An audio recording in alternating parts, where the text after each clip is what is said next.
When it comes to eating for brain health after 60, two diets consistently rise to the top: the Mediterranean diet and its younger, more brain-focused cousin, the Mind diet. Both are backed by science, rich in whole foods, and refreshingly low on fats. But if your goal is to preserve memory, stay sharp, and maybe even remember where you left your glasses without asking your cat for help, you might wonder, which one actually feeds your brain best? Let's start with the Mediterranean diet, the sun-kissed classic. It's the culinary equivalent of retiring to a seaside villa in Greece, relaxed, full of olive oil, and blessed with red wine. This diet emphasizes vegetables, fruits, whole grains, legumes, fish, nuts, and olive oil, with a little dairy, poultry, and red wine for good measure. It's less about cutting things out and more about savoring the good stuff. Decades of research link it to lower rates of cardiovascular disease, type 2 diabetes, and, yes, cognitive decline. Older adults who stick to the Mediterranean way of eating tend to have larger brain volumes, better memory, and slower rates of age-related brain atrophy. It's not magic, it's just really good olive oil and a lot of produce. Now, the Mind diet enters the chat. Short for Mediterranean-Intervention for Neurodegenerative Delay, it's like the Mediterranean diet got a makeover from a neurologist. It borrows the general foundation: veggies, whole grains, fish, olive oil, but sharpens the focus on foods specifically shown to benefit the aging brain. It says yes to leafy greens, berries, nuts, beans, and fatty fish, but adds a stricter cap on things like red meat, butter, cheese, and fried food.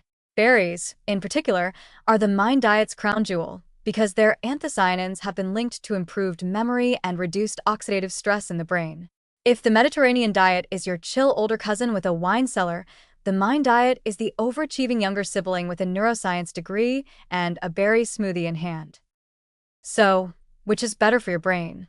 It depends on how much structure you need and how fine-tuned you want your efforts to be. The Mediterranean diet is a lifestyle, flexible, flavorful, and social. It's easy to follow and doesn't require you to overthink your cheese intake. The Mind diet, meanwhile, is precision nutrition.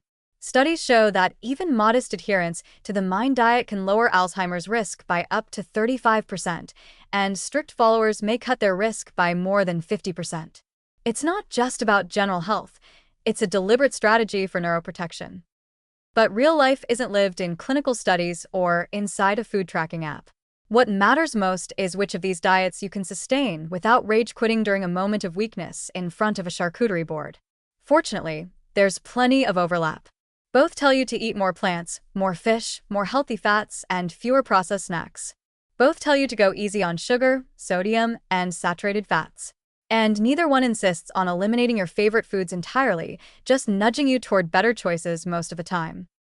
If you're over 60 and wondering where to start, try a simple hybrid approach.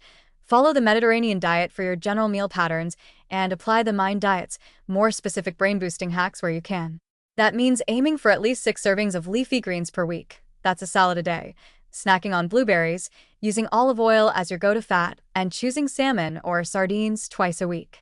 Sprinkle some nuts on your oatmeal, swap white bread for whole grain, and maybe pause before your third helping of cheddar. No need to become a monk, just be mindful. In the end, whether you choose the Mediterranean diet, the Mind diet, or some delicious blend of the two, the real winner is your brain. The more consistently you nourish it with fiber, antioxidants, healthy fats, and plant-based nutrients, the better your odds of staying sharp, connected, and independent, ideally with enough energy to explain TikTok to your grandchildren without forgetting what TikTok is halfway through.